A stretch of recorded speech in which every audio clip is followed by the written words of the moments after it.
오늘 뭐 질문 많이 준비하셨습니까? 네, 오랜만에 하는 거니까 오늘은 질문 충분히 받도록 하겠습니다. 이제 시작할까요?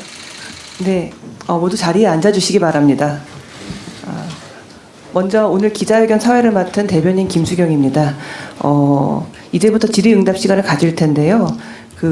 오늘 기자회견은 사전에 예고해드린 바와 같이 국민께서 궁금해하실 만한 사항들을 대통령께서 직접 소상하게 설명해드리는 자리입니다. 주제 제한 없이 질문을 받기는 하겠으나 주어진 시간 내에 가능한 많은 주제들을 다루기 위해서 편의상 정치 현안, 외교 안보, 경제, 사회 분야로 나누어서 질문을 받도록 하겠습니다. 먼저 정치 현안에 대해서 질문을 받도록 하겠습니다. 질문하실 분들은 손을 들어주시고 지목이 되면 일어나셔서 소속 언론사와 성함을 밝혀주시기를 바랍니다. 네, 질문 원하시는 분은 손을 들어주시기 바랍니다. 네, 뉴시스의 박미영 기자님. 안녕하세요. 뉴시스 박미영입니다. 재작년 취임 100일 기자회견 이후에 21개월 만에 이렇게 국민들이 궁금해하는 점들을 대통령께 여쭙고 직접 답변을 받는 자리를 마련하게 돼서 늦었지만 그래도 다행이라고 생각합니다. 앞으로 오늘을 계기로 더 많은 소통하는 자리를 만들어 주시기를 기자단을 대표해서 부탁드립니다. 알겠습니다. 그리고 좀 첫 질문이라서 편안한 질문을 드리고 싶지만 지금 전국상 총선 패배에 대해서 여쭙지 않을 수 없겠습니다. 그래서 대통령께서 생각하시는 총선 패배의 원인이 무엇인지, 그리고 그걸 기반으로 해서 앞으로 국정 운영 방식에서 어떤 부분에서 가장 크게 변화를 추구하려고 하시는지 좀 구체적으로 말씀 주시기 바랍니다.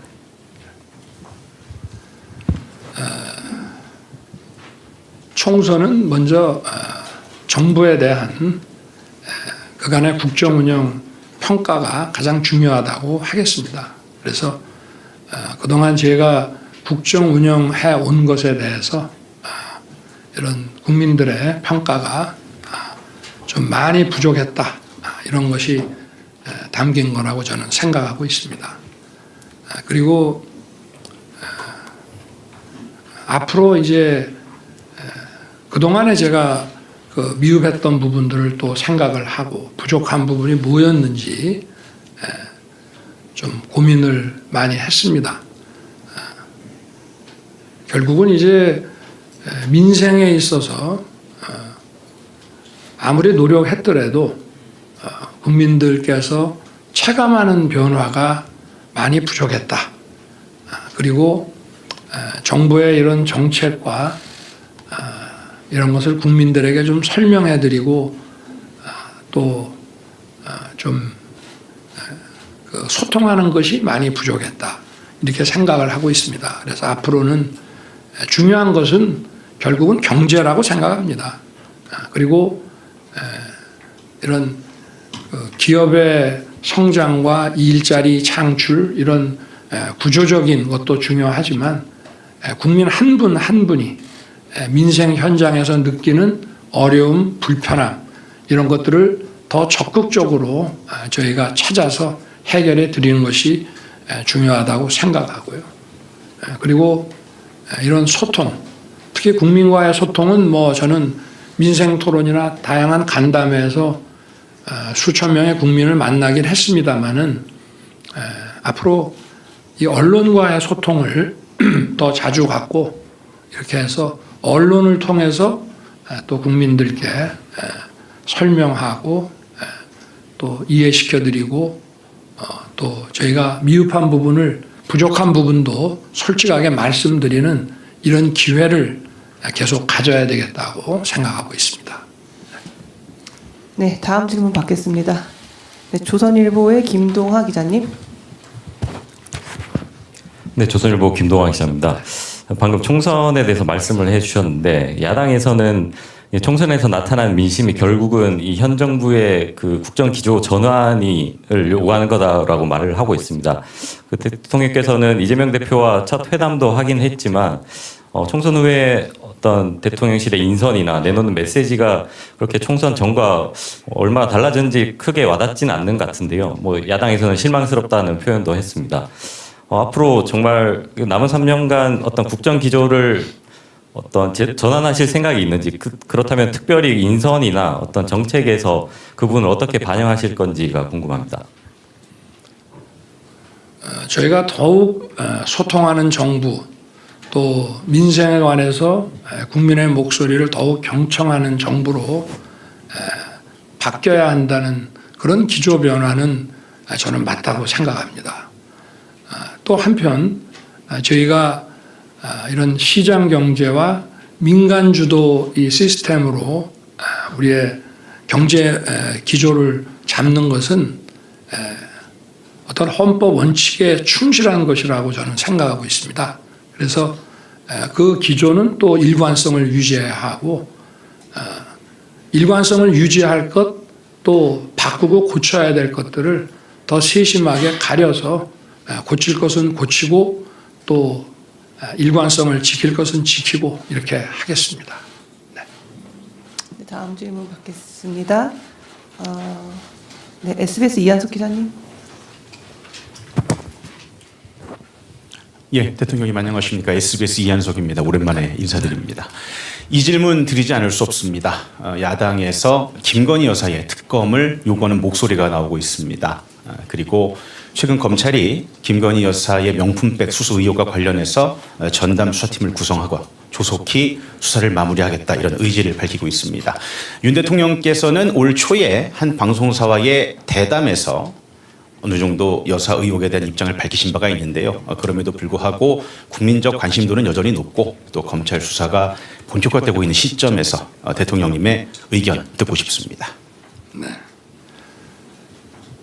제가 연초에 그 KBS 대담에서도 말씀을 드렸습니다만은 제 아내의 그 현명하지 못한 처신으로 국민들께 걱정 끼쳐드린 부분에 대해서 사과를 드리고 있습니다. 그리고 지금 그 검찰에서 수사를 지금 시작한다고 발표한 부분에 대해서는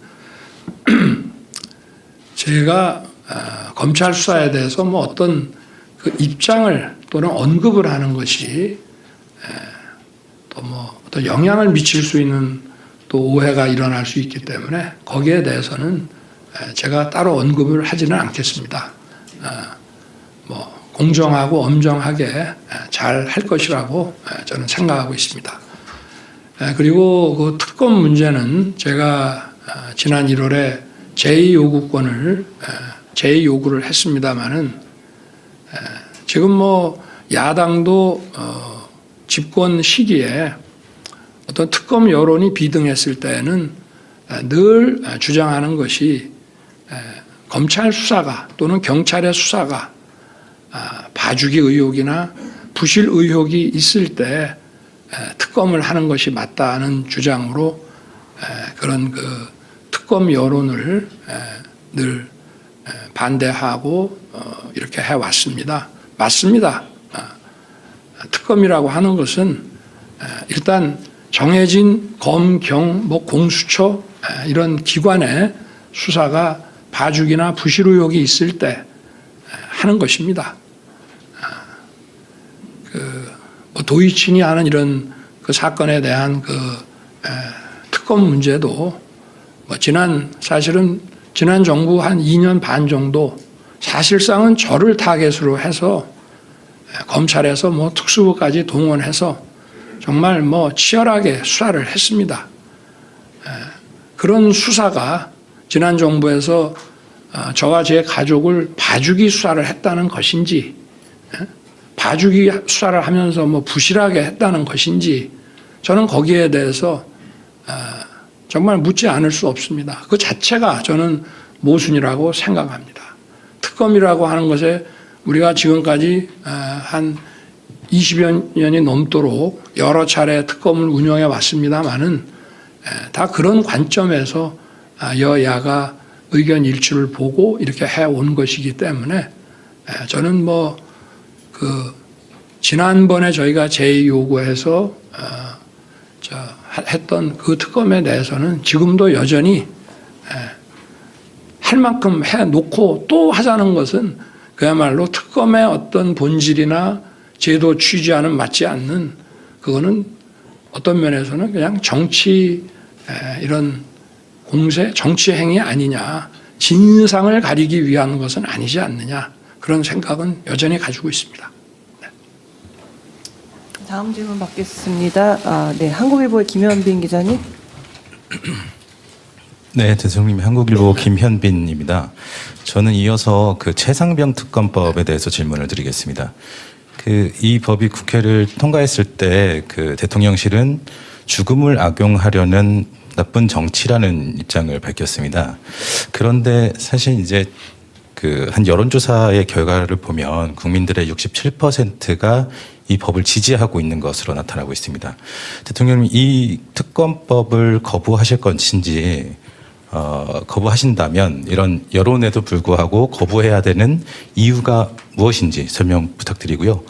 그다음에 이 사건 같은 경우에는 그 대통령실 외압 의혹과 대통령님께서 국방부 수사 결과에 대해서 질책을 했다라는 의혹도 좀 있습니다. 이에 대해서도 입장 부탁드리겠습니다. 답변이 좀 길 수밖에 없게 질문을 하시네요. 정말 그 장래가 구발리 같은 젊은 해병이 대민 그 지원 작전 중에 이렇게 순직한 것은 국군 통수권자로서도 안타깝고 참 가슴 아픈 일입니다. 그래서 이러한 사건의 재발을 방지하고 또 희생자의 명예회복과 책임 소재를 가리기 위해서 진상 규명이 엄정하게 이루어져야 됩니다. 저는 늘 군이나 경찰이나 소방관들에게도 어떠한 공무 수행 중에도 먼저 자신들의 안전을 제일 소중하게 생각하라고 합니다. 그리고 제가 우리 당시에는 최일병이었죠. 아직 추사가 되기 전이니까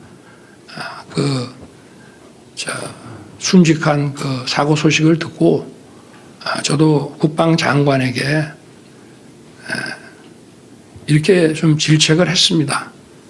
저도 그 현장에 며칠 전에 다녀왔지만 어떤 생존자를 구조하는 상황이 아니라 돌아가신 분의 그 시신을 수습하는 그런 일인데 왜 이렇게 그 무리하게 진행을 해서 이런 그 인명사고가 나게 하느냐. 또 앞으로 이제 여름이 남아 있고 또 홍수나 태풍이나 이런 것들이 계속 올 수 있는데 앞으로 대민 작전을 하더라도 이런 일은 절대 일어나면 안 된다. 이렇게 좀 질책성 당부를 한 바 있습니다.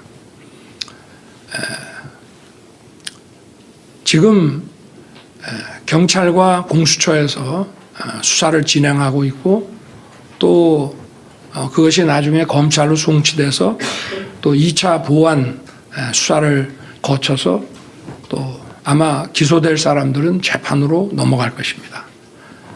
저는 이 수사를 지금 담당하고 있는 수사 관계자들이나 또 향후에 여기에 대한 재판을 담당할 관계자들도 모두 저나 우리 국민과 똑같이 그리고 최상병의 가족들과 똑같은 그런 안타까운 마음으로 열심히 진상규명을 할 것이라고 저는 믿고 있습니다. 어떻게 이 사건을 대충 할 수가 있겠으며 그리고 수사를 하면 다 드러날 수밖에 없는 일들입니다.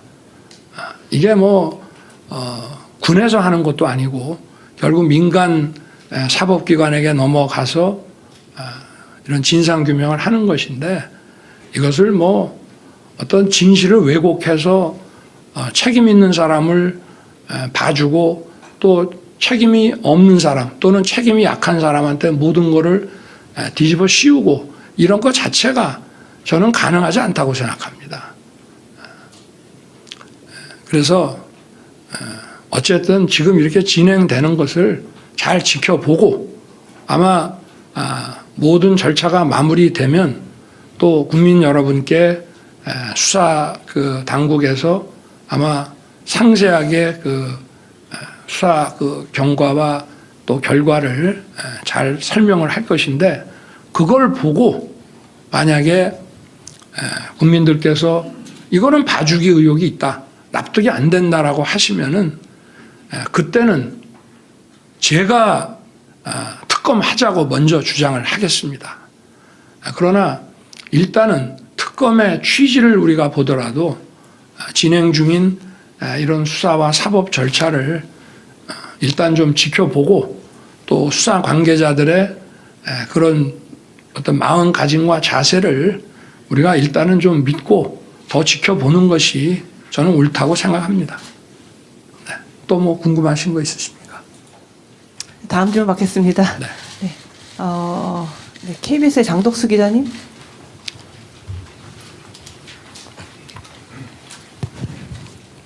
네, 안녕하십니까. KBS 장덕수입니다. 그 대통령께서는 총선 이후 협치와 소통을 강조해 오셨는데요. 더불어민주당 이재명 대표와 첫 단독 회담도 가지셨습니다. 하지만 최상병 특검법, 방금 말씀하신 최상병 특검법 등 주요 현안들을 두고 대치 정국이 여전히 이어지고 있습니다.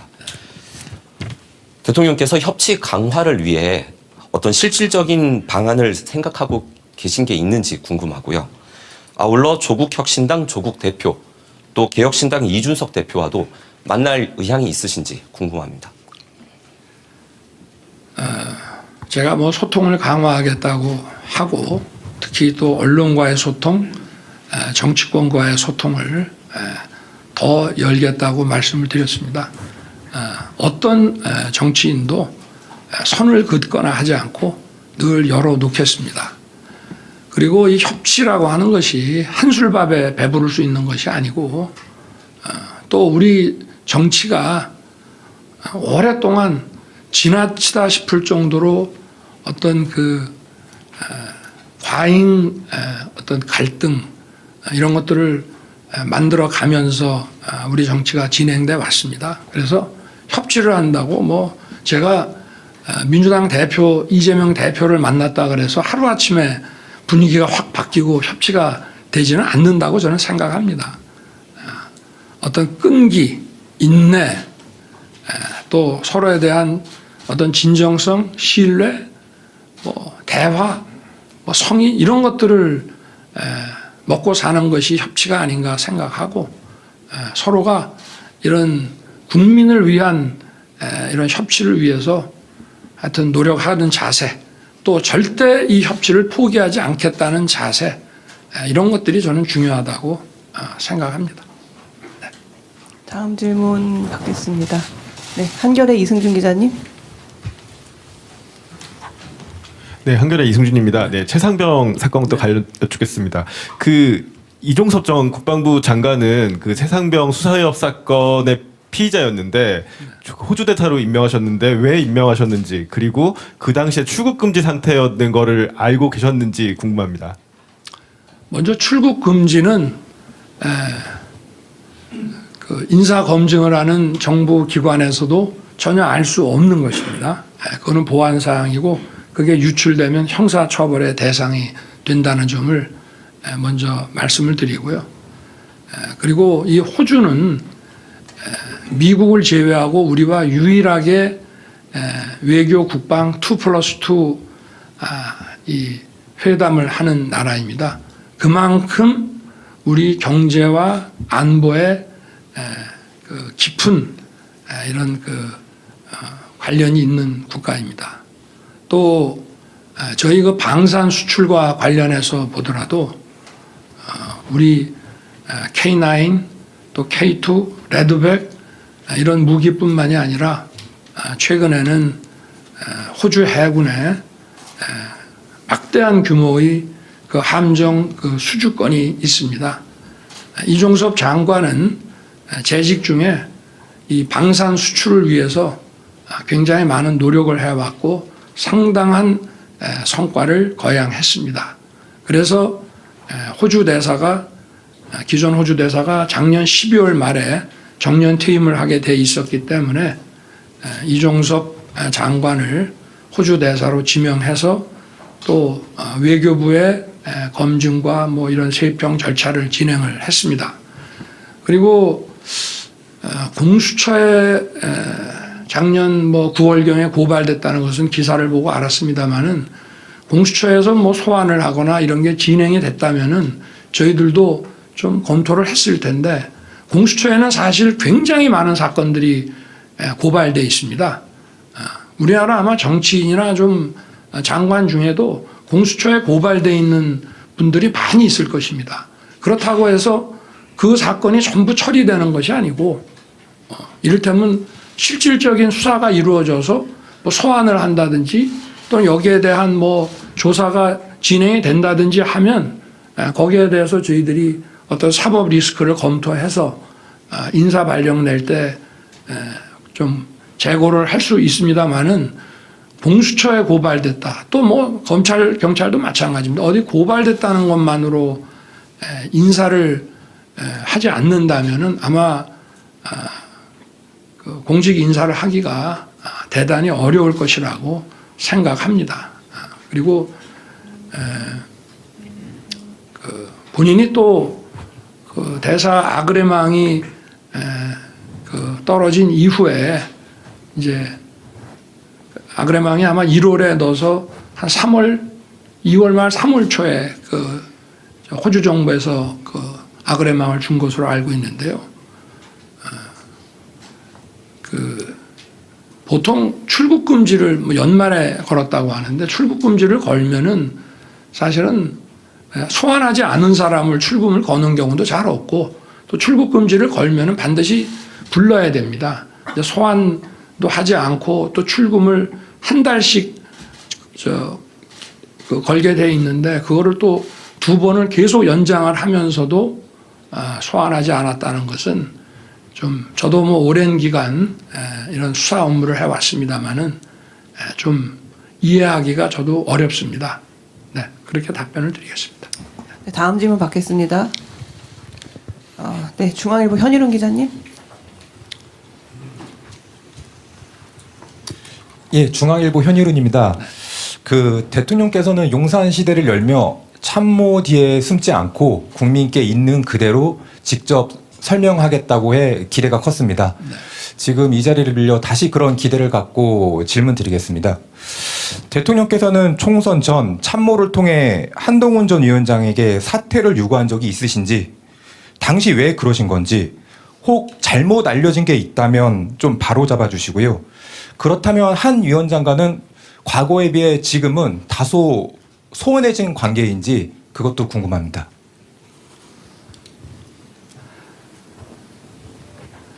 글쎄 우리 비서실장 또 원내대표 한동훈 위원장 이렇게 아마 점심 먹는 자리에서 막 그런 얘기가 나온 것 같은데 좀 오해가 있었던 것 같습니다. 그리고 바로 그 문제는 풀었고요. 해소를 했고 그리고 한동훈 위원장은 정치 입문 기간은 짧지만 주요 정당의 그 비대위원장 겸 총괄 선대위원장으로 총선을 또 지휘했기 때문에 이제 정치인으로서 확고하게 자리매김을 했다고 저는 생각합니다. 그래서 앞으로 그 정치인으로서의 길을 잘 걸어 나갈 것이라고 생각합니다. 네. 다음 질문 받겠습니다. 네, 광민석 기자님. 예, 연합뉴스 광민석 기자라고 합니다. 그 차기 국무총리 포함해서 개각 인선 시기는 혹시 언제쯤이 될지, 개각 폭이나 컨셉은 어떻게 될지 궁금합니다. 네. 제가 좀 이게 너무 고집불통이라고 이렇게 비판하시는 분들도 있습니다만은 저는 그 취임 이후부터 지금까지 어떤 개각이라고 하는 것을 어떤 전국 국면 돌파용으로 쓰지는 않겠다고 얘기를 해왔고요. 그러나 이제 개각이 필요합니다. 왜냐하면 한 2년간 정부 출범 이후 또 장관직을 맡은 분들이라든지 또 그래서 이제 한번 각 부처의 또 분위기도 바꾸고 또 더욱 소통하고 또 민생 문제에 더욱 다가가기 위해서 좀 그 내각 인선도 지금 검토를 하고 있습니다만은 이거를 뭐 조급하게 이렇게 할 생각은 없고요. 좀 후보 대상이 되는 분들에 대해서도 면밀하게 다 검토를 해서 국민을 위해서 제대로 일할 수 있는 분들을 찾아서 인사를 하도록 그렇게 하겠습니다.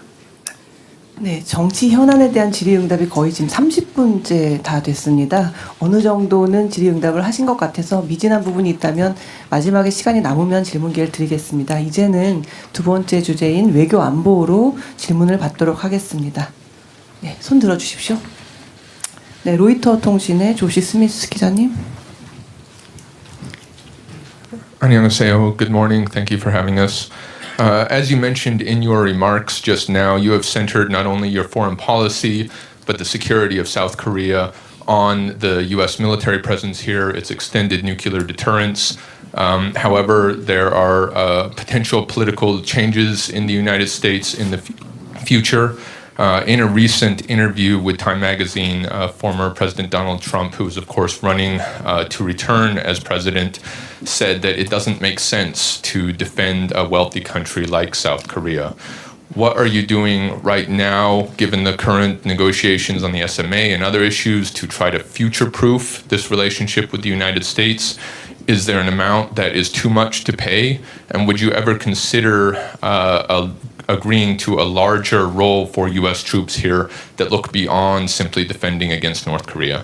감사합니다. 예, 대통령 로이터의 조시 스미스 기지국장입니다. 이렇게 기회 주셔서 감사드립니다. 대통령께서 모두 발언에서도 말씀하셨듯이 대한민국의 외교 정책 그리고 안보 정책을 주한미군과 또 한미 확장 억제에 기반을 두고 있다고 하셨습니다. 현재 미국에서 잠재적인 정치적 변화가 있습니다. 최근 트럼프 전 대통령이자 유력 공화당 후보인 트럼프 전 대통령이 타임지와의 인터뷰에서 한국과 같이 부유한 국가를 방어할 필요가 없다는 취지로 이야기했습니다. 이러한 상황에서 대통령님께서는 현재 진행되고 있는 차기 방위비 협상이나 다른 이슈에 대해서 어떻게 대비하고 계십니까? 또 미래 미국에서 있을 수 있는 정치적 변화에 대해서 어떻게 대비하고 계십니까? 혹시나 방위비 협상과 관련해서 지나치게 많은 금액이라고 생각하는 한도가 있으신지, 그리고 또 주한미군이 한반도 북한 대응을 넘어 더 많은 역할을 할 수 있도록 용인할 생각이 있으신지 여쭙겠습니다. 제가 공개적으로 답변하기 어려운 질문을 많이 하셨는데 동맹국이라 하더라도 다른 나라의 이런 그 대선 결과를 예측하고 가정해서 어떤 언급을 하는 것은 한 국가의 대통령으로서 좀 적절하지 않은 것 같고 또 많이 조심스럽습니다.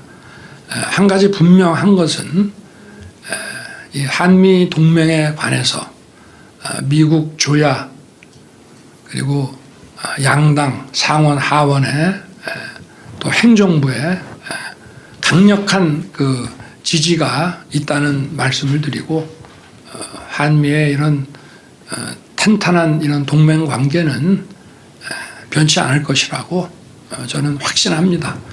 거기에 기반해서 문제를 풀어 나간다면 뭐 원만하게 여러 가지 협상과 문제가 잘 해결될 것이라고 생각하고 있습니다. 네. 네, 다음 질문 받겠습니다. 네, AFP의 캐서린 바튼 기자님. Thank you. Kat Barton from AFP. You've said previously that South Korea would not tolerate North Korean weaponry being used by Moscow and Ukraine to kill civilians. And we now have evidence, including kind of UN monitors, that that is happening. What is Seoul going to do? And under what conditions would you consider providing weapons directly to Kiev? Thank you very much. 예, 대통령 AFP의 캐서린 바튼 기자입니다. 일전에 대통령님께서는 한국은 북한의 무기가 러시아를 통해서 우크라이나의 민간인을 사살하는데 사용되는 것을 용인하지 않겠다고 말씀하신 바 있습니다. 현재 UN 등에서 이러한 북한의 러시아에 대한 무기 제공에 대한 증거가 속속 나오고 있습니다. 이러한 상황에서 한국 정부는 어떻게 대응하실 것인지, 그리고 우크라이나에 대해서 대한민국이 직접적으로 살상용 무기를 제공하실 조건이 있으신지 여쭈겠습니다. 지금 우크라이나 전쟁은 힘에 의한 그 현상 변경 시도로 국제법상 허용되지 않는 불법 공격입니다. 그래서 저희는 대한민국 헌법 정신에 따라서 자유와 평화를 존중하는 대한민국 헌법 정신에 따라 우크라이나에 대한 인도적 지원, 재건 지원에 우리 재정 여건이 허락하는 범위에서 최선을 다하고 있습니다. 저희는 공격력 살상 무기는 어디에도 지원하지 않는다는 그런 확고한 방침을 가지고 우크라이나 지원에 임하고 있습니다. 그리고 북한의 이런 공격력 무기 수출이라고 하는 것은 그 자체도 이 우크라이나 전쟁과 관련해서 이런 불법적인 전쟁 수행을 지원한다는 측면도 있지만 UN 안보리에 그 북핵과 관련한 대북 제재 결의에도 명백히 위반되는 것이기 때문에 저희들이 UN과 국제사회를 통해서 필요한 대응을 하고 있습니다. 네, 다음 질문 받도록 하겠습니다. 네, 니케이 신문의 코바라 준노스케 기자님. 안녕하세요. 일본의 일본経済新聞 코바라라고 합니다. 대일 관계에 대해서 질문하고 싶은데요. 앞으로 어떤 방침으로 대응할지, 특히 강제징용 문제에 대해서 아직도 완전히 해결하지 않은 상황일 것 같은데 이것에 대해서 어떻게 대응할지 궁금합니다. 그리고 기시다 총리에 대해 뭔가 협력을 요구하실 그런 뭔가 곳이 있는지 궁금합니다. 감사합니다. 기시다 총리에게 기시다 총리에 대해서 뭔가 좀 협력을 협력. 네네. 네. 한일 관계는 과거사와 또 일부 그 현안에 대해서 양국의 또 양국 국민들의 입장 차이가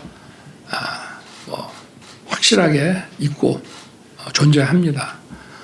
그러나 이 한일 관계는 우리 양국의 미래와 또 미래 세대를 위해서 우리가 어떻게 할지를 생각해야 된다고 봅니다.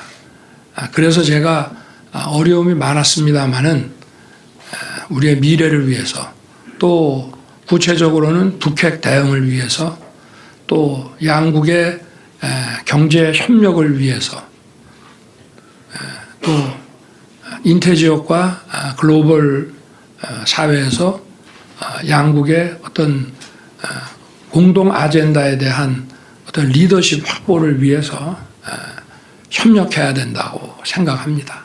그래서 여러 가지 현안이라든가 과거사가 걸림돌이 될 수는 있습니다만은 저희가 어떤 확고한 목표 지향성을 가지고 또 인내할 거는 인내해 가면서 가야 할 방향을 걸어가야 된다고 생각합니다. 그리고 저와 기시다 총리는 서로에 대해서 이제 충분히 신뢰하고 양국 관계를 발전시키기 위해서 마음의 자세와 그런 것이 충분히 있다는 것을 서로가 잘 알고 있는 그런 상황이라고 말씀드리겠습니다. 네. 네, 다음 질문 받도록 하겠습니다. 뒤쪽에서 한번 받아볼까요? 카메라 때문에 잘 보이지 않는군요.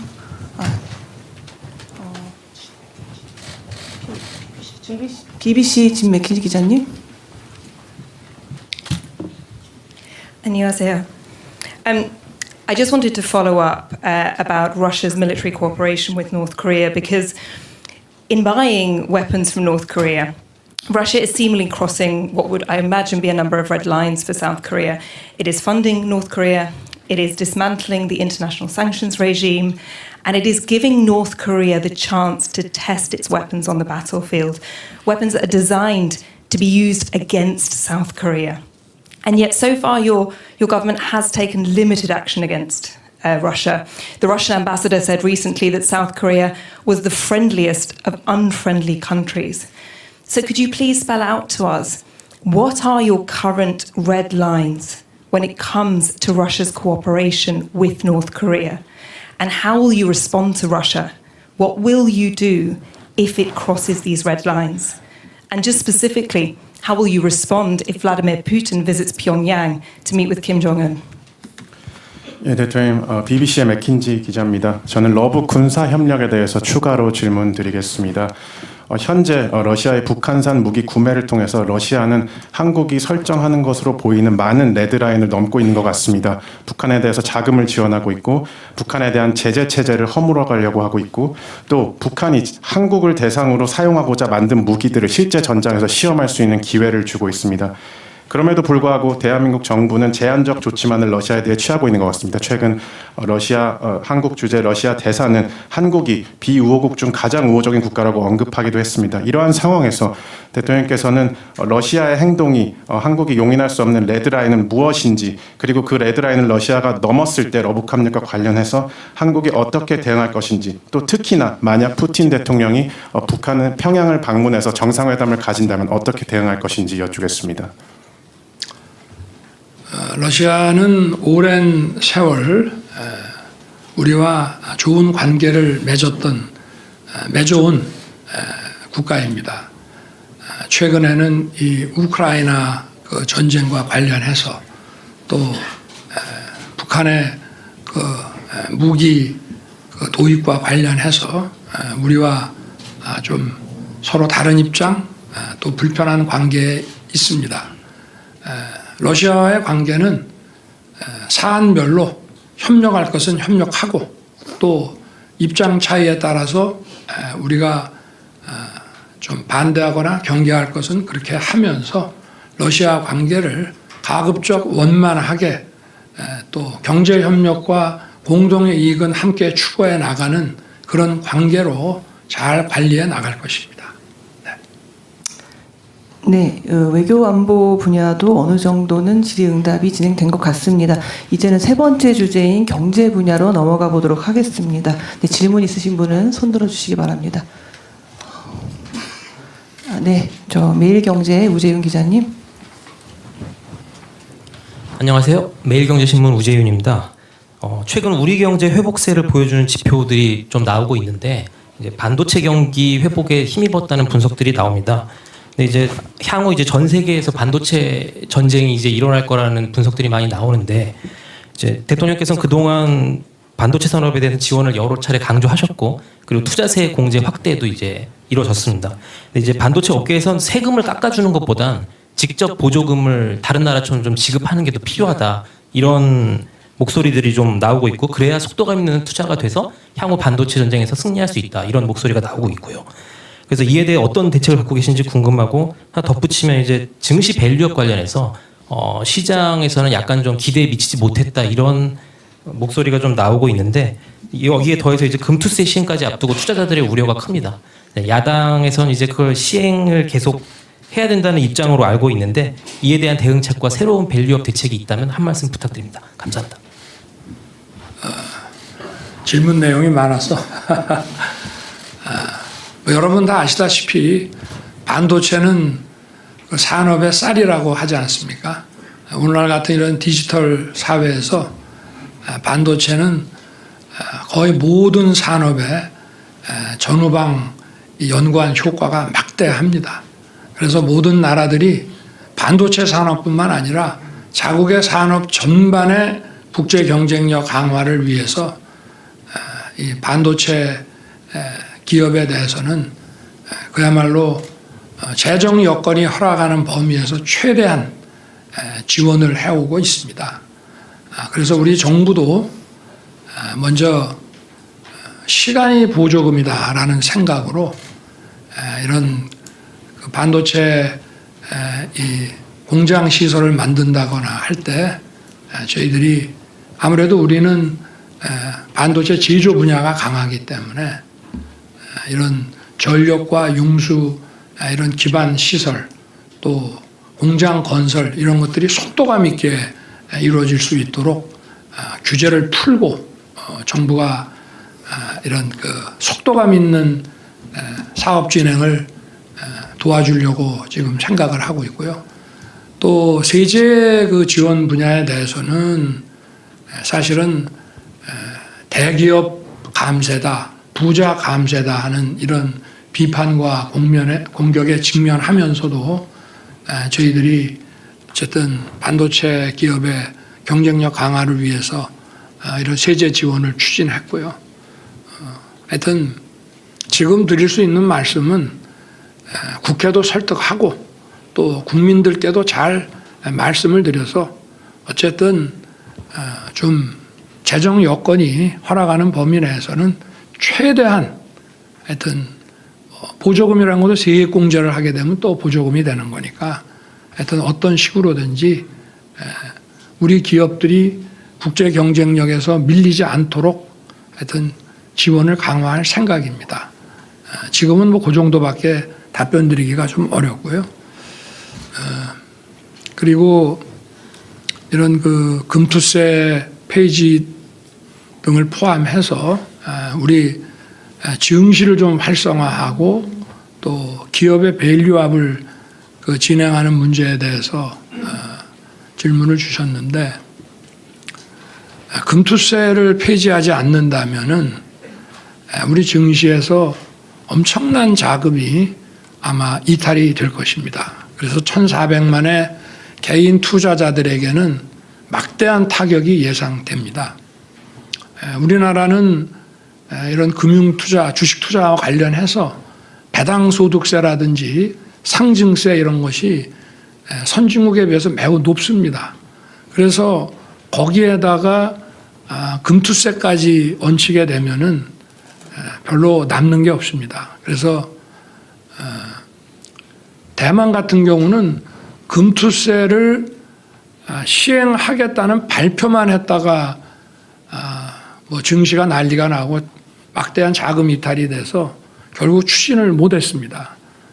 저는 아무쪼록 국회가 이 문제를 1,400만 개인 투자자의 어떤 그 이해가 걸려 있을 뿐 아니라 또 자본시장이 좀 무너지게 되고 재기능을 못하게 되면 그것이 또 실물 산업에 미치는 영향이 매우 크기 때문에 앞으로도 이 문제는 국회에 좀 강력히 좀 협력을 요청하고 특히 야당의 협조를 구할 생각입니다. 밸류업 문제에 대해서는 지금 진행하고 있는 얼마 전에 그 금융위 발표에 대해서 시장이 좀 실망감이 컸던 것으로 알고 있습니다만은 진행합니다. 그렇지만 기업을 옥죄면서 빠른 속도로 막 밀어붙이기 식으로 가는 것보다는 이러한 분위기와 환경을 만들어 가면서 기업들의 협력을 먼저 유도해 나가는 방향으로 진행을 하지만 저희가 시장에서 기대하는 그러한 좀 강도 높은 정책들도 계속 펼쳐 나갈 것이기 때문에 이렇게 좀 조금 기다려 주시면은 저희 그 기업 밸류업은 착실하게 단계적으로 잘 진행해 나갈 것입니다. 네, 다음 질문 주시기 바랍니다. 네, 한국경제 도병욱 기자님. 안녕하십니까. 한국경제신문의 도병욱입니다. 정부의 3대 개혁 과제에 대해서 질문드리겠습니다. 연금 개혁 논의가 다음 국회로 넘어가게 됐습니다. 일부 전문가들은 정부가 단일 연금 개혁안을 내지 않은 것을 두고 개혁 의지가 좀 약한 게 아닌가 지적도 하는데요. 22대 국회에서 논의하기 전에 정부가 단일안을 낼 계획이 있으신지 혹은 대통령님의 연금 개혁에 대한 의지는 여전히 확고하신지 질문 여쭙고 싶습니다. 역대 어느 정부도 연금 개혁 문제에 대해서 방치했습니다. 매년 그 10월 말이 되면 국회에 그 연금 개혁과 관련한 보고서를 제출하게 돼 있는데 그야말로 뭐 간단한 형식적인 보고서만 냈고 국회에서도 뭐 거의 논의를 안 하고 이렇게 더 이상 미룰 수 없는 상황까지 왔습니다. 그래서 저는 지난 대선 때 제가 정부를 맡게 되면 제 임기 내에 국회가 거기서 고르기만 하면 될 정도의 충분한 이런 자료를 제출하겠다라고 약속을 드렸고 그러한 공약을 했습니다. 그리고 작년 10월 말에 그 공약을 이행했습니다. 저희가 이런 수리 통계 자료뿐만이 아니라 뭐 연금 추계를 위해서 제일 중요한 거는 미래의 인구 추계입니다. 그리고 그와 관련한 여러 가지 수리 전문가들에 의한 그 수리 통계 자료 그리고 많은 국민들을 광범위하게 여론조사를 하고 또 심층 FGI까지 해서 한 6천 쪽에 가까운 책자로 하면은 한 30권 정도의 방대한 자료를 국회에 냈고요. 이렇게 될 때에는 이렇게 된다. 이런 여러 가지 조건을 내서 국회가 그거를 선택할 수 있는 그걸 만들어서 냈고 저는 뭐 제가 그 선거 과정에서 약속드린 것은 이제 이행을 했습니다. 그렇지만 지금 그 자료에 터잡아서 국회 연금개혁 특위의 그 논의 속도가 빨라진 만큼 정부도 여기에 더 협조해서 제 임기 내에 앞으로 100년 대계인 연금 개혁안이 확정될 수 있도록 해야 되겠다는 생각을 지금 가지고 있습니다. 공약을 넘어서서 이것을 임기 내에 국회와 소통하고 사회적 대합의를 이끌어내서 반드시 이걸 해야 되겠다는 생각을 가지고 있습니다. 그러나 지금 21대 국회가 이제 얼마 남지 않은 상황에서 지금 조급하게 하는 것보다 22대 국회로 넘겨서 좀 더 충실하게 논의하고 지금 국민들께서 아직 언론 기사를 보면은 얼마 전까지 총선을 치렀죠. 또 뭐 총선 끝나고 무슨 특검법이니 뭐니 해가지고 언론 기사의 대부분이 이런 그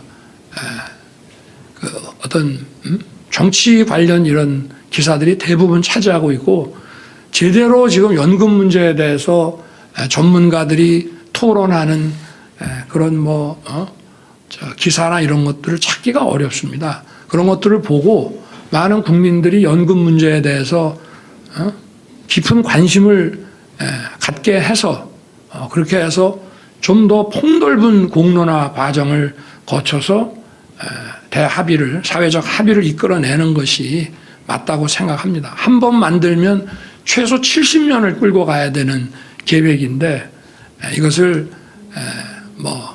21대 국회 그 연금 특위의 어떤 실적이나 성과로서 조급하게 마무리할 것이 아니라 22대 국회로 넘기고 다만 제 임기 안에는 이것이 확정될 수 있도록 정부도 적극 협력할 생각입니다.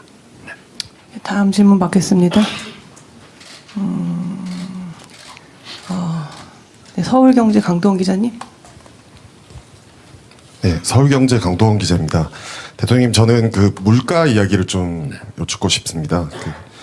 그 물가 지표가 이제 4월에 2%대로 좀 내려오고 경제 성장률도 1분기에 좀 깜짝 성장하고 지표는 좋아지고 있는데요. 근데 이제 서민들이 체감하는 이제 생활 물가는 좀 여전히 어려운 상황입니다. 특히 채소나 과일 같은 신선식품이 좀 많이 올라서 좀 서민들이 좀 어려움을 많이 겪고 있는데요. 물가와 관련해서 대통령께서 생각하시는 대책 혹은 향후 경제 전망에 대해서 말씀 좀 부탁드립니다. 네.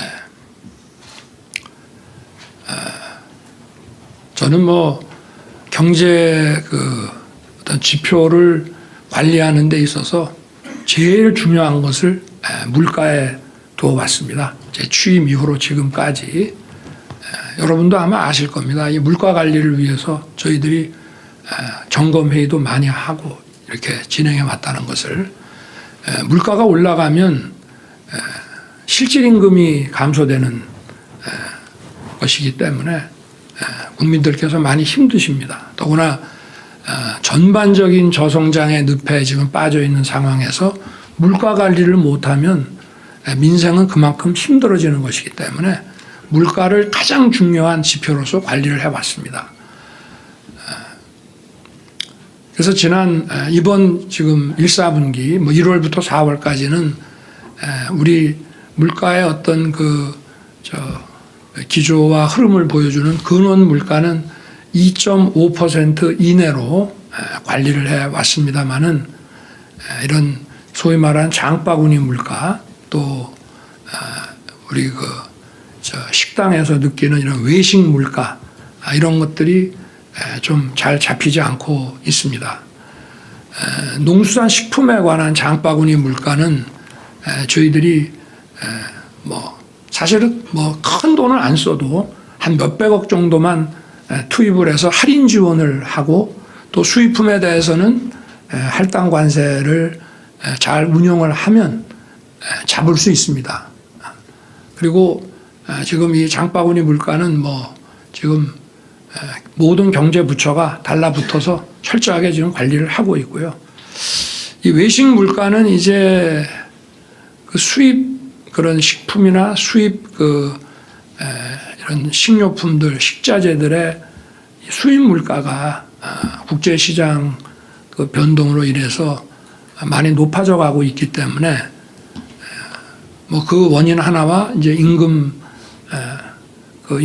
이 두 가지가 이제 외식 물가를 올리고 있습니다. 그래서 하여튼 거기도 마찬가지로 이런 관세를 할당 관세 제도를 잘 활용하고 관세를 아예 물리지 않는 방향으로 해서 수입 원가를 좀 낮추고 그리고 수입선을 더 다변화시켜 가지고 좀 더 싼 이런 식자재들, 식품들을 저희들이 확보할 수 있도록 그렇게 지금 범세계적인 이런 루트와 시장을 조사하고 있다는 말씀을 드리겠습니다. 어찌됐든 모든 수단을 강구해서 장바구니 물가와 이 외식 물가를 잡는데 정부의 역량을 총동원하겠습니다. 네. 경제 질문도 어느 정도는 정리가 된 것 같습니다. 이따 시간이 조금 남으면 추가 질문 받도록 하겠습니다. 다음으로 마지막 사회 분야의 질문을 받아보도록 하겠습니다. 질문 있으신 분들은 손 들어주시기 바랍니다. 네, 영남일보의 정재영 기자님. 네, 안녕하십니까. 영남일보 정재훈입니다. 저는 비수도권 지역 현안인 국토 균형 발전 관련해서 두 가지 질문을 드리고 싶습니다. 현 정부에서 공공기관 이전이나 혁신도시 시즌2 같은 과제들이 국정과제로 추진은 되고 있지만 아직 미흡하다는 것이 지역의 공통적인 의견인데요. 이에 대해서 남은 임기 동안 대통령님이 어떻게 이 문제를 풀어가실지 답변을 듣고 싶고, 그리고 두 번째는 민생토론회인데요. 우리 또 경북 지역이나 아니면 광주, 전북 그리고 제주까지 나머지 지역들도 열리지 않고 있고 또 열린 지역 같은 경우에도 대통령께서 대구는 확 바꿔보겠다 이렇게 말씀을 해주셨지만 아직 이에 대해서 구체적으로 어떻게 로드맵은 나오지 않아서 향후에 이에 대해서 열린 지역에 대해서 점검회의라든지 향후 대책을 어떻게 수립하실지 답변해 주시면 감사하겠습니다. 네. 먼저 경북, 전북, 광주, 제주 네 군데를 아직 못 갔는데 곧 네 군데도 가서 민생 토론회를 할 계획을 잡고 있고요. 또 민생 토론회를 준비하려고 하면 여러 가지 현안 또 그 지역의 희망사항 또 이것이 현실화될 수 있는지 그런 것도 다 검토를 해야 됩니다. 검토가 상당 부분 돼 있습니다. 그래서 총선 직후에는 또 여러 가지 현안들이 많아서 못했습니다만은 아마 다음 주부터 다시 시작이 될 겁니다. 그리고 이제 민생 토론회에서 나온 그 과제들 저희가 24번의 민생 토론회를 하고 두 차례의 점검 회의를 해서 24번의 민생 토론에서 나온 약 244개의 과제들을 전부 점검을 했고 또 후속 조치 추진 상황을 대통령실과 총리실이 꼼꼼하게 점검하고 있습니다. 절대 빈말이 되는 민생 토론회가 되지 않도록 잘 챙기겠습니다. 그리고 저의 그 지역 균형 발전 정책은 제가 후보 시절에 아마 충북 도청의 그 기자실에서 그때 충북 도청 출입 기자들하고 처음 저의 그 지방 균형 발전 정책에 대해서 얘기를 했는데 지금까지 일관되게 그 세 가지 원칙을 유지하고 있습니다. 첫째는 지방의 그 어떤 재정 자주권 또 정책 결정권을 더 보장해 주고, 두 번째는 그 지방의 각 지역이 스스로 비교 우위에 있다고 판단되는 이런 사업들을 스스로 발굴을 하고 중앙정부는 규제 완화나 재정이나 이런 여러 가지로 밀어주고, 세 번째는 우리나라 어느 지역에서나 공정한 교통 접근성을 갖게 한다는 것이 저의 3대 균형 발전 원칙입니다.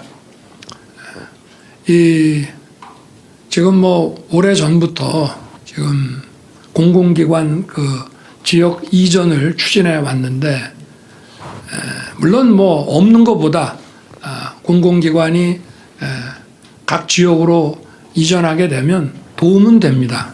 그러나 각 지역에서 기대하는 것만큼 이 공공기관의 이전이 어떤 지역 경제 활성화에 크게 도움이 되지 않았기 때문에 저희들이 이걸 안 한다는 것이 아니라, 공공기관 이전이 지역의 이런 경제사회 활동을 원활하게 하는데 그 지역의 어떤 특성 또 산업 경제 어떤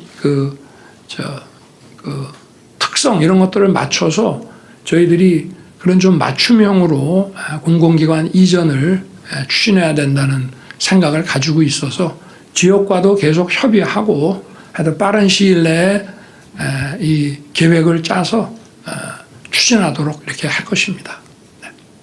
네, 다음 질문 받겠습니다. 뒤쪽에서 한번 받아보도록 하겠습니다. 아이뉴스 24의 김보선 기자님. 네, 안녕하세요. 아이뉴스 24 김보선 기자입니다. 저출생 정책 관련해서 질문 드리겠습니다.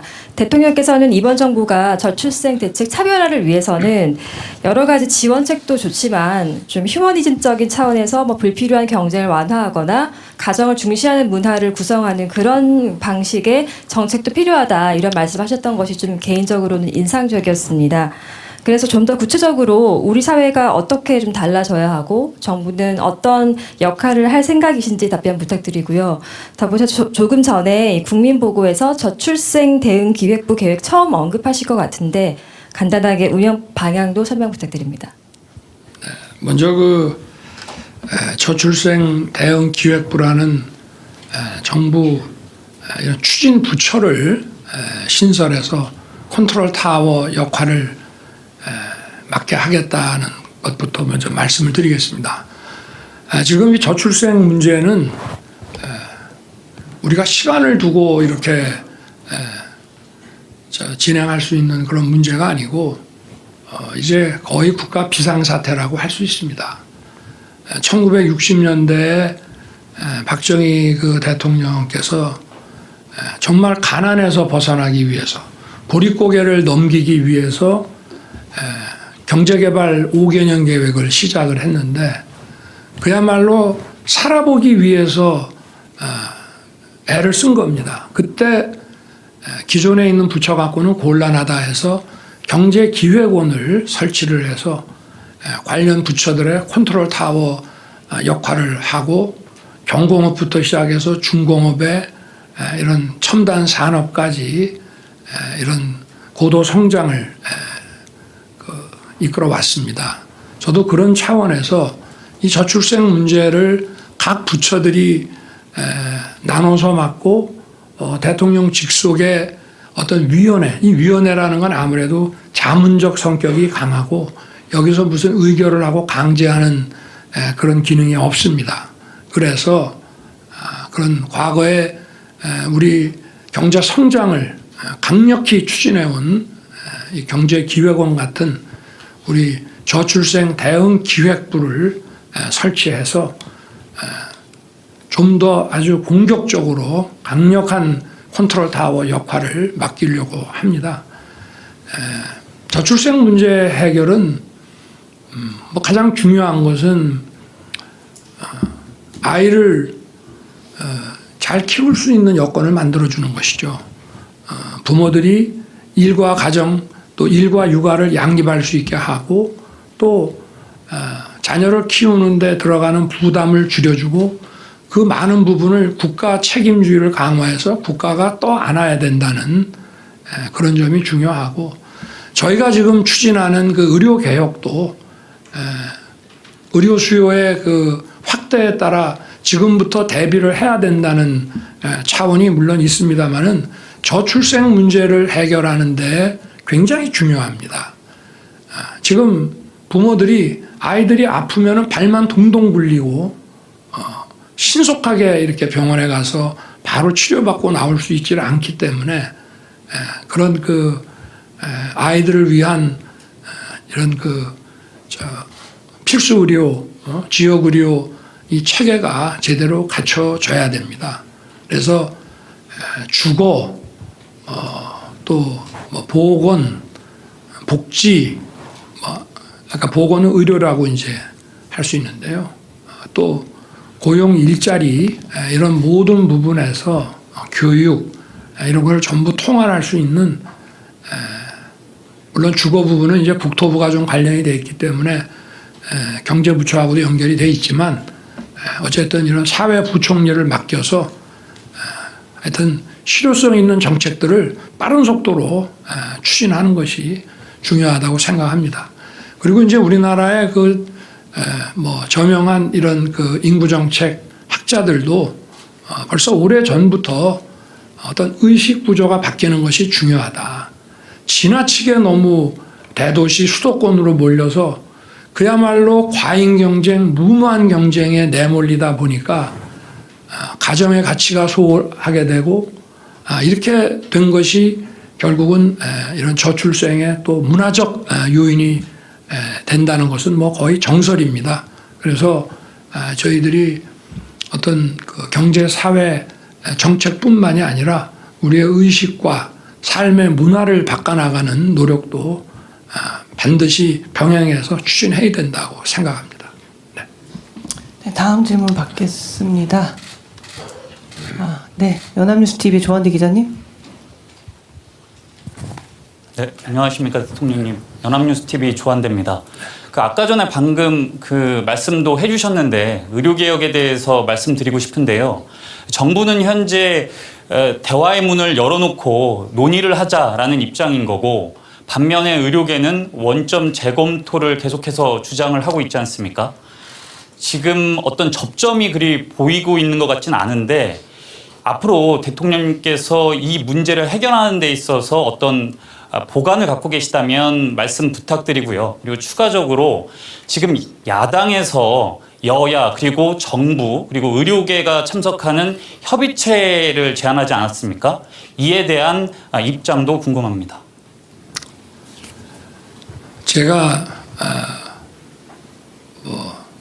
한 방에 해결할 수 있는 보관이 있다면은 우리 정부 당국이 지난 한 30여 년간 이 문제를 해결하지 못하고 지금까지 왔겠습니까?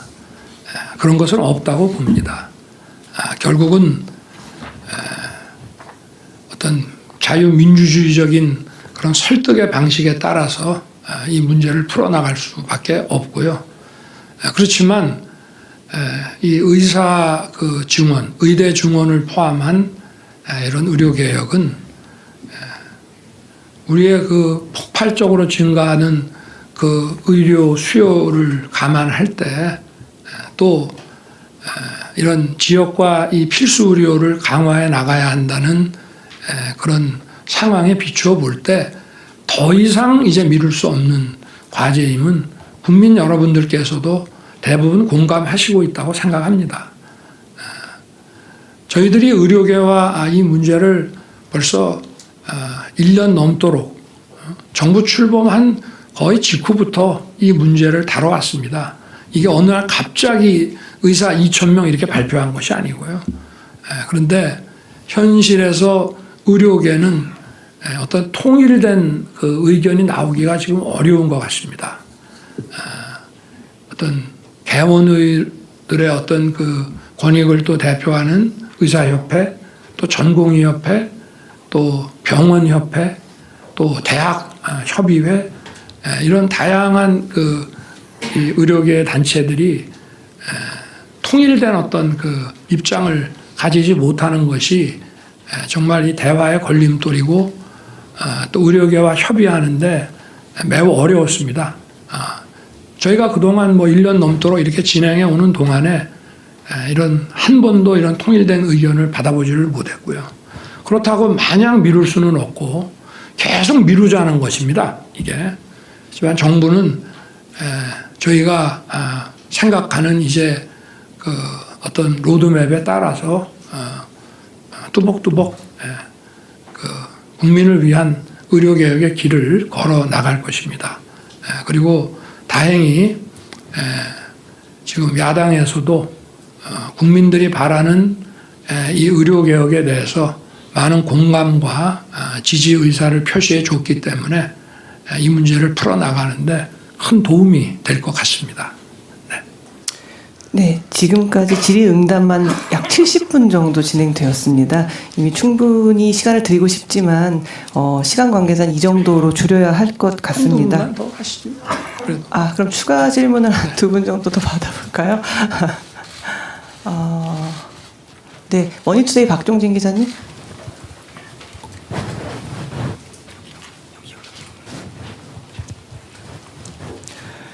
머니투데이 박종진입니다. 전 세금 질문을 추가로 드리고 싶습니다. 대통령께서는 지난 2년 동안 부동산을 비롯한 주요 분야에서 자유민주주의 원칙에 어긋나는 이른바 징벌적 과세 문제를 지적하시면서 세금의 어떤 정상화 이런 부분들을 추진을 하셨습니다. 하지만 여기에 대해서 그동안 야당은 부자 감세 이런 비판을 계속 해왔습니다. 문제는 이번 총선에서 이런 야당이 압승을 거둔 상태입니다. 이 앞서도 이제 질문이 나왔지만 금투세를 비롯해서 여러 가지 문제들이 많은데 당장 내년부터 시행을 여부를 결정해야 되는 문제들도 있고 아니면 그동안 한 번씩 거론하셨지만 중장기적으로 검토를 해야 되는 상속세 문제라든가 여러 많은 문제들이 있는데 지금 상황에서 앞으로 남은 임기 3년 동안 세금 정책을 전반적으로 어떻게 가져가실지 설명을 부탁드리겠습니다.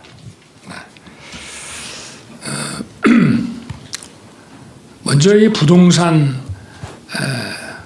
지난 정부 때 이제 부동산 가격이 폭등을 했고 매매 가격만 폭등한 것이 아니라 또 전세가가 매매가에 육박하게 또 폭등을 했기 때문에 갭 투자가 많이 이루어졌고 또 그렇게 해서 그야말로 집단적인 전세 이런 사기도 발생을 해서 많은 국민들이 큰 고통을 받았습니다. 저는 이 문제가 이 부동산이라는 이 자산에 대해서 시장 원리를 무시했기 때문에 일어난 일이라고 생각합니다. 그래서 수요와 공급이 만나는 시장이 정상적으로 작동하게 하는 것이 중요하다. 이것이 뭐 부자 감세니 뭐 이런 비판도 많이 있습니다만은 세금이라는 것도 과도하게 들어가게 되면은 시장을 왜곡시킵니다. 이거는 과거 정부에서도 있었던 것이고요. 예를 들어서 양도소득세를 중과세를 한다 하면은 벌써 시장이 왜곡이 됩니다. 시장 가격은 제대로 공급이 안 돼서 시장 가격은 한 30억 되는데 부동산 그 물건을 쥐고 있는 사람 입장에서는 그거를 팔면은 세금 다 내고 또 보유세 내면은 자기한테는 이게 10억짜리밖에 안 되는 것이면 벌써 이것이 시장의 왜곡을 초래하게 되고요. 그리고 세금이라고 하는 것도 어떤 그 시장 질서를 왜곡하지 않는 범위 내에서 세금이 부과되어야 하고 또 과도한 세금은 이 매매 거래 시장도 있지만 임대차 시장도 있습니다. 여기에 대해서 과도한 세금이 부과가 되면은 또 경제적 약자인 임차인에게 조세 전가가 또 이루어지기 때문에 있는 사람한테 더 걷겠다고 하는 그런 당초의 의도가 결국은 더 어려운 사람들에게 부담으로 돌아가는 일이 많습니다. 그래서 저희의 이런 부동산 관련 정책은 크게 세 가지로 이 시장에 어떤 그 물건이 건물이 집이 충분히 공급될 수 있도록 건축 규제, 재건축 규제를 완화한다 하는 것과 또 과도한 어떤 징벌적 과세를 완화해서 시장이 정상적으로 돌아가게 한다는 것, 그리고 그 재건축을 시행하는 그 사업자나 또는 주택을 구입하려는 그런 분들에게 또 원활하게 이런 그 대출이 이루어지도록 자금 공급이 이루어지도록 해서 시장을 정상화시키는 게 저희 목표입니다. 누구를 부자를 감세하고 이렇게 하려고 하는 것이 아니고요. 그래서 결국은 국민 모두가 특히 중산층과 서민들이 이런 그 안정적인 이런 주거 보장을 받을 수 있게 해주는 것이 목표고요. 앞으로도 국민과 또 국회를 더 설득해서 이 문제가 하여튼 시장의 정상화를 통해서 풀려나갈 수 있도록 노력하겠습니다. 네, 마지막으로 한 분만 더 받도록 하겠습니다. 다 손을 드셔서. 네, TV조선의 조성호 기자님. TV조선의 조성호입니다. 아까 한동훈 위원장 얘기가 나왔는데 그 한동훈 위원장하고 오찬이 불발된 이후에 혹시 따로 연락을 하셨거나 아니면 따로 연락이 온 적이 있는지 한번 여쭤보고 싶고요. 그 다음에 차후에 다시 그 만남이 성사될 만남을 혹시 다시 하실 계획이 있으신지 좀 여쭤보고 싶습니다. 아니 저와 20년이 넘도록 이렇게 교분을 맺어온 한동훈 위원장을 언제든지 만날 것이고요. 또 아마 선거 이후에 본인도 많이 좀 지치고 또 재충전이 필요한 것 같아서 부담을 안 주고 기다리는 것이 맞지 않나 이렇게 생각을 해서 있습니다만은 언제든지 식사도 하고 만나게 될 것이라고 말씀드리겠습니다. 네. 시간 관계상 모든 분께 기회를 드리지 못한 것 죄송하게 생각합니다. 그럼 이것으로 윤석열 대통령 취임 2주년 기자회견을 마치겠습니다. 함께해 주신 내외신 언론인 여러분, 또 시청해 주신 국민 여러분 모두 감사드립니다. 대통령께서 이석하시겠습니다. 네, 지난 2년간 여러분들 많이 도와주셔서 정말 고맙게 생각합니다. 또 앞으로 이런 기회를 더 자주 만들어서 여러분들 뵙도록 이렇게 하겠습니다. 고맙습니다.